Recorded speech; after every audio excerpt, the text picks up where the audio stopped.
Hello everyone, welcome back to my channel. I'm Bill. We're going to be in the Fantasy Trip, the Labyrinth book for this video.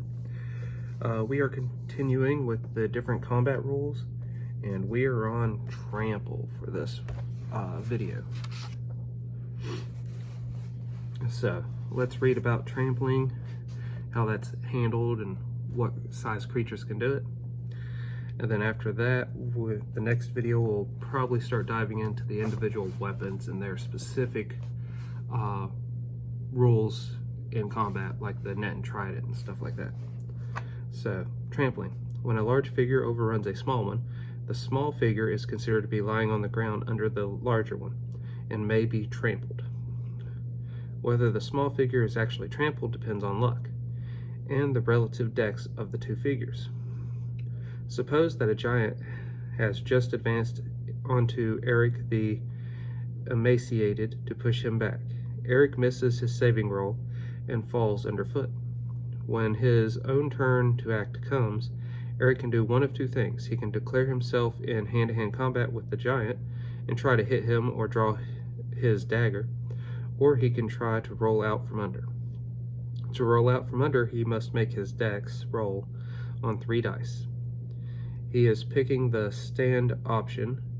If he makes his roll, he rolls to the nearest open hex and stands. If no hex is open within 3 hexes, he may not attempt to roll out from under. If he misses the roll, he is still lying on the floor. The giant, of course, will try to trample Eric. When the giant's turn to act comes, he rolls 3 dice. If Eric is still lying on the floor, the giant makes his dex roll. Eric takes 1d6 plus 1 damage, or 2 dice damage if the giant has more than 3 times his strength. If the giant misses the roll, his stomp misses Eric. The attempt to trample is essentially a free attack on an enemy underfoot. A large figure can trample his foe regardless of what else it is doing, and suffers no dex penalty. Similarly, a man beset by rats or spiders in his hex may have 1 dex roll a turn to trample. If he is successful, he kills one of them. In the case of Eric and the giant, note, if Eric's dex is higher than the giant's, his turn to act will come first, and he may very well roll away unharmed.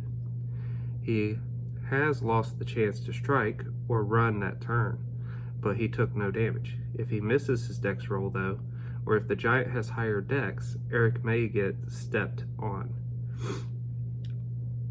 A figure does not get a +4 dex when attempting to trample a figure on the ground. Stomping someone without losing your own balance requires attention. If you roll a 17 or 18 while attempting to trample, you fall down. So those are the rules on trampling and how that would be handled. Another view of this is like running somebody down with a horse. You would get the trample option when you run into them. So I like how that's a free action for the bigger creatures. So I need to note that because I've not been doing that with my giants in this game. So that will change a little bit and it'll be more interesting. Also, they can use that effect on rats because I didn't know that that could be done as well. So certain rules are opening my eyes to new uses in this game. Let me know what you all think about the rule in the comments below. Until we all game again, guys.